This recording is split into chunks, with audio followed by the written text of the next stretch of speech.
বিসমিল্লাহির রহমানির রহিম। আল্লাহ রাসূল সাল্লাল্লাহু আলাইহি ওয়াসাল্লাম 7টি গুনাহকে ধ্বংসকারী গুনাহ হিসেবে উল্লেখ করেছেন। এই 7টি গুনাহ থেকে আল্লাহ রাসূল সাল্লাল্লাহু আলাইহি ওয়াসাল্লাম মুমিন বান্দাকে বেঁচে থাকার নির্দেশ প্রদান করেছেন। আসুন শোনা যাক আল্লাহ রাসূল সাল্লাল্লাহু আলাইহি ওয়াসাল্লাম কোন কোন গুনাহকে ধ্বংসকারী গুনাহ হিসেবে উল্লেখ করেছেন। প্রিয় নবীজি ইরশাদ করেছেন, 7টি ধ্বংসকারী গুনাহ থেকে বেঁচে থাকো। সাহাবায়ে কেরাম আরজ করিলেন, ইয়া রাসূলুল্লাহ, এই 7টি গুনাহ কি কি?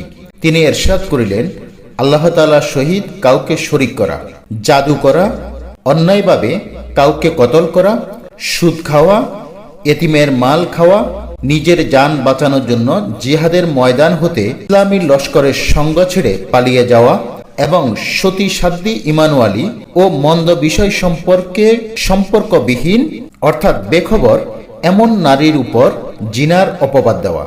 এই 7টি গুনাহ থেকে আল্লাহ তাআলা আমাদের প্রত্যেককে বেঁচে থাকার তৌফিক দান করুন এবং আমরা নিজেরাও বেঁচে থাকার চেষ্টা করব। আল্লাহ তাআলা আমাদেরকে তৌফিক দান করুন। আমিন সুম্মা আমিন।